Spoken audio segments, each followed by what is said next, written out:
दोस्तों, क्या जीवन में भी आपका मन नहीं लग रहा है? क्या बार बार आपका हृदय जोर जोर से धड़कते हैं तब जब आप ज़्यादा सोचते हैं?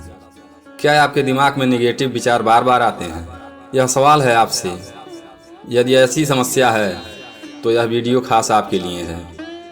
ज़्यादा सोचने वाली बीमारी से बचने के लिए, मन और दिमाग को तनाव मुक्त बनाने के लिए आज हम आपको एक बौद्ध भिक्षु की कहानी के माध्यम से आपकी समस्याओं का हल बताएंगे। इसलिए आज इस कहानी को पूरा सुना ताकि आप भी इस कहानी को सुनने के बाद समस्या से छुटकारा पा सकें। आपसे एक छोटी सी रिक्वेस्ट, आप हमारे चैनल को सब्सक्राइब जरूर कर दें और बेल आइकन को प्रेस करके ऑल पर क्लिक करें ताकि अगली वीडियो का नोटिफिकेशन आपको मिलता रहे। आइए बिना देरी किए कहानी शुरू करते हैं। चीन के एक हिस्से में बहुत बड़ा मठ था जहाँ पर बहुत सारे बौद्ध भिक्षु रहते थे। वह सभी अपने गुरु के मार्गदर्शन में अपने आप को जानने का अभ्यास कर रहे थे। एक दिन एक युवक उस मठ में शिष्य बनने के लिए आया। उसने महात्मा से कहा, हे महात्मा, मैं खुद को जानना चाहता हूँ। मैं सच की तलाश में हूँ। पता लगाना चाहता हूँ कि सत्य क्या है। महात्मा ने कहा, अगर तुम सत्य का पता लगाना चाहते हो तो तुम्हें पूरा जीवन दांव पर लगाना होगा। सत्य को जानने के लिए तुम्हारा पूरा जीवन लग सकता है, फिर भी इसकी कोई गारंटी नहीं कि तुम सत्य का पता लगा पाओगे या नहीं। क्या तुम तैयार हो? वह युवक बोला, हाँ मैं तैयार हूँ, मैं इसीलिए तो आया हूँ। महात्मा ने कहा, अगर ऐसा है तो इस मठ में जितने भी भिक्षु हैं उनके लिए तुम चावल कूटने का कार्य करोगे और यह कार्य तुम्हें सुबह से लेकर शाम तक करना होगा। जब तुम थक जाओ तब सोने चले जाना और फिर सुबह जब जागो तो अपने नित्य क्रिया के बाद फिर से चावल कूटने में लग जाओ। बस तुम्हें प्रतिदिन यही करना है और किसी भी चीज़ के बारे में नहीं सोचना है और दोबारा हमारे पास मत आना। तुम अपने काम में लगे रहना। ज़रूरत पड़ने पर मैं खुद तुमसे आकर मिलूँगा। वह युवक महात्मा से आज्ञा लेकर अपने गुरु की आज्ञा का पालन करते हुए चावल को कूटना शुरू कर दिया। उनको भोजन की आवश्यकता पड़ती थी, इसलिए वह बहुत जल्दी उठ जाता है और देर रात तक चावल कूटता रहता है और जब थक जाता है तो जाकर सो जाता है और किसी से बात नहीं करता और ना ही कोई उससे बात करने के लिए आता है। कुछ महीनों तक चावल कूटते हुए उसके मन में जो भी पुराने विचार आते थे वह धीरे धीरे मिटते चले गए, क्योंकि उसके विचारों को एक नया विषय मिल गया था। धीरे धीरे उसके मन में विचार कम होने लगे। वह चावल कूटने में इतना व्यस्त रहता कि कुछ सालों में वह अपना नाम तक भूल गया। वह हमेशा चुप रहता और विचारहीन अवस्था में चावल कूटता रहता। उसने ना कभी ध्यान किया और ना ही कभी शास्त्र पढ़ी। मठ के सभी भिक्षु उसे मूर्ख समझते थे। ऐसा करते हुए उसे कई साल बीत गए। 12 साल बाद मठ के महात्मा ने घोषणा की कि अब मेरा अंतिम समय आ गया है और मुझे अपना उत्तराधिकारी चुनना है जो मेरे बाद इस मठ का मुखिया होगा। इसलिए मेरा कोई भी ऐसा शिष्य है जिसको लगता है उसे आत्म साक्षात्कार हो गया है और उसने खुद को जान लिया है, तो रात को मेरे दरवाजे के पास आकर इस दीवार पर कुछ पंक्तियाँ लिखे जिसमें उसके ज़िंदगी का पूरा अनुभव समाया हो। ऐसा करने के बारे में कई शिष्यों ने सोचा, पर उस मठ में प्रमुख शिष्यों में से एक ने जाकर कुछ पंक्तियाँ लिखी। उसे बौद्ध धर्म का काफ़ी ज्ञान था।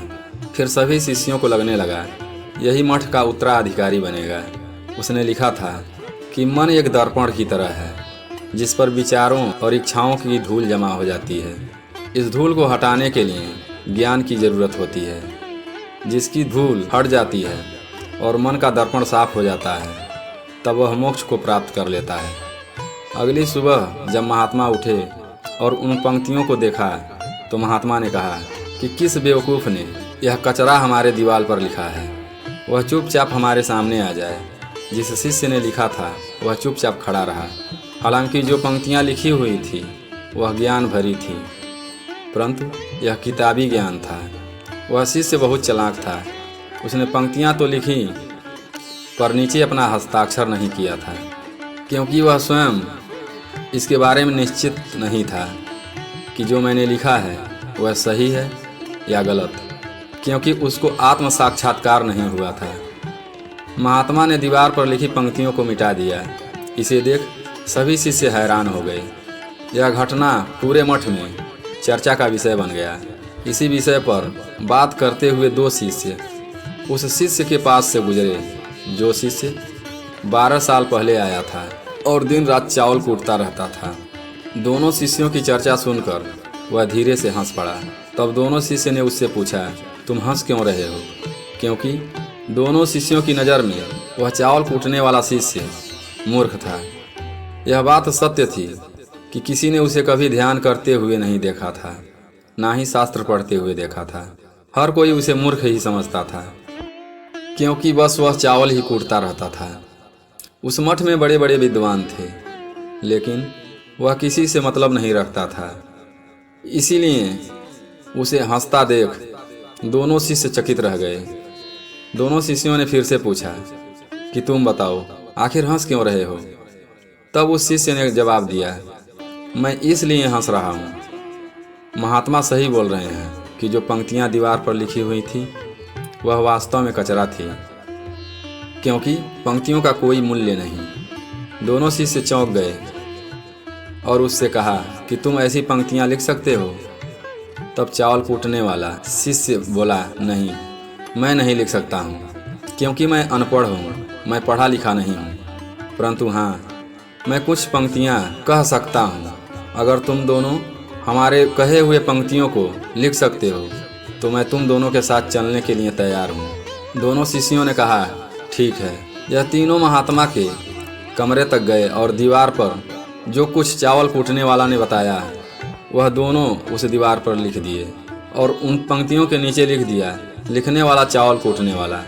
उन दोनों को लगा कि महात्मा इस चावल कूटने वाले शिष्य पर बहुत गुस्सा करेंगे। जो पंक्ति उसने लिखने के लिए कहा था वह पंक्तियाँ बहुत अद्भुत थीं। दीवार पर जो पंक्तियाँ लिखी थीं वह इस प्रकार थीं, मन तो मात्र एक भ्रम है, न मन है न मन का कोई दर्पण है, और जब मन ही नहीं है तो धूल कहाँ पर जमेगी। जिसने यह जान लिया वह सत्य को जान लिया। गुरुजी ने जब पंक्तियाँ पढ़ीं तो आधी रात को चावल कूटने वाले के पास पहुँचे। वह गहरी नींद में सो रहा था। महात्मा ने उसे जगाया और कहा, ये लो हमारी छड़ी और हमारा वस्त्र। आज से इस मठ के तुम ही उत्तराधिकारी हो, लेकिन यह मठ को छोड़कर कहीं दूर चले जाओ, क्योंकि इस मठ में बहुत सारे विद्वान हैं जो खुद को बहुत ज़्यादा श्रेष्ठ मानते हैं। हो सकता है वह तुम्हें मार दें, क्योंकि वे इस बात को बर्दाश्त नहीं कर पाएंगे। हो सकता है कि वो बर्दाश्त न कर पाएँ कि एक चावल कूटने वाला हमसे ज़्यादा विद्वान निकला। तुम्हें वह सारा ज्ञान हो गया है जो मुझ में है, और यह ज्ञान तुम्हें केवल चावल कूटते कूटते हुआ है। और मुझे भी यह पता है कि जहाँ तुम जाओगे वहाँ तुम्हारे पास लोग आने लगेंगे, क्योंकि जब कोई फूल खिलता है तो उसकी महक चारों तरफ फैल जाती है। उसने महात्मा की बात मानी और उनके पैर छूकर वहाँ से रातों रात निकल गया।